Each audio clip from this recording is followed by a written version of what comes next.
Yo, Speak Low Poetry, What Light Was.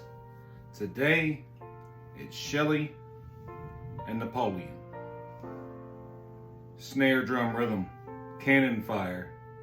They were born into different worlds. One in a minor nobility on an island territory of France, one on a quiet English estate. But they both wanted the same thing: to remake the world. Today we step into one of the strangest mirrors in literary history: Percy Bysshe Shelley and Napoleon Bonaparte. Two men who shared the same obsession and two very different fates. Both under the firebrand sign of Leo, Percy Bysshe Shelley, born the same year as the French monarchy fell, and just 4 months old, Shelley had entered the world on fire. The guillotine was humming, Paris soaked in blood, and across Europe, an ambitious Corsican officer was rising. By the time Shelley was entering Eton College, teenager, Napoleon the Earthox was crowned emperor. One man embodied political revolution, the other dreamed of moral revolution. Napoleon sought power through armies, Shelley sought it through visionary poetry. Both wanted to destroy the old order. Both wanted to tear down kings, churches, aristocracies. But Shelley came to distance Napoleon, not because Napoleon wasn't radical, but because Napoleon betrayed the revolution. He crowned himself emperor, he reinstated censorship, he built an empire on conquest. For Shelley, Napoleon was the ultimate romantic villain, the man who took revolution and twisted it into tyranny. In 1813, Shelley published his Godwinian poem, Queen Mab, his first major work, and filled it with blistering attacks on kings and priests. Shelley wrote, "Kings are but dust. The last eventful day will level all their pomp with a poor man's cottage." The next year, Napoleon, the anti-Godwin of consolidated power, abdicates and is sent to Elba. For Shelley, true revolution was spiritual, a world where reason, love, liberty could replace greed, superstition, and violence. But here's the cruel symmetry. Because Shelley was as impractical as Napoleon was ruthless. Napoleon seized power. Shelley got expelled from Oxford. Napoleon led armies across Europe. Shelley wrote pamphlets across the UK, was spied on, and was attempted to be assassinated. Napoleon ruled, then Elba, Waterloo, and his last island. Shelley preached, was hounded, was drowned, and was burned.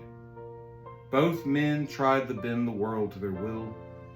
One became emperor, the other became a legend. And both, in the end, left behind ruins. The difference was simple. Napoleon wielded reality, Shelley wielded ideals. And in the long, tragic relay, it's Shelley's torch that kept burning in literature against all tyrannies. To close today are going to be two passages. One, a poem from Shelley. One, a portion from What Light Was. The first is the poem by Percy Bysshe Shelley, Ozymandias.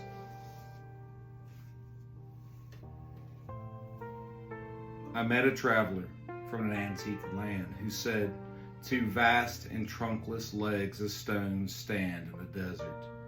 Near them, on the sand, half sunk, a shattered visage lies, whose frown and wrinkled lip and sneer of cold command tell that its sculptor well those passions read which yet survive, stamped on these lifeless things, the hand that mocked them and the heart that fed.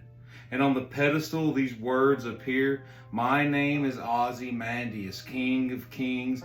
Look on my works, ye mighty, and despair."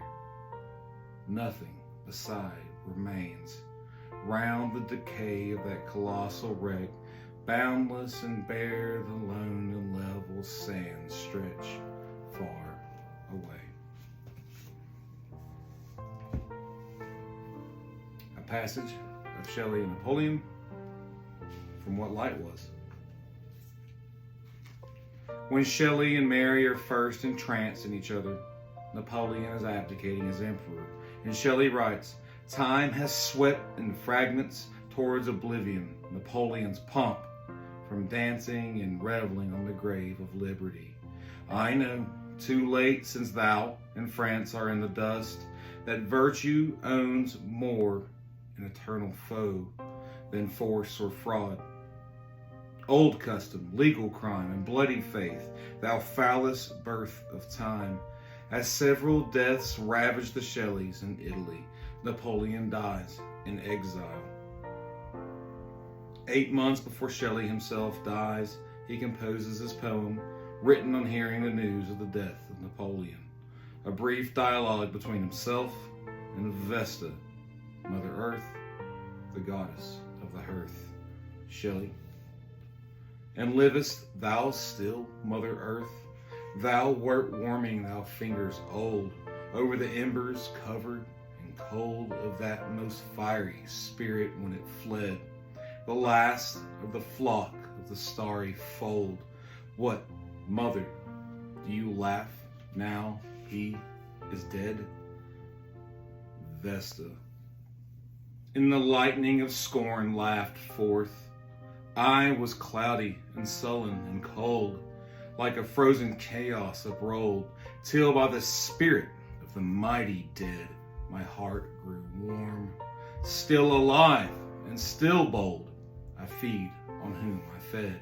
In terror and blood and gold, a torrent of ruin to death from his birth, weave into his shame, which like the dead, his dead fill me 10,000, shrouds me the hopes that from his glory fled."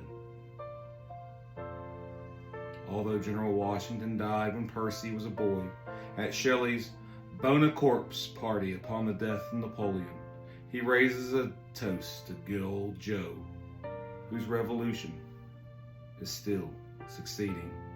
Drinking to the memories of Washington and Napoleon, Shelley eulogizes at once the tyrant and tyrannicide in his own blood, a deed it was to bring tears from all men.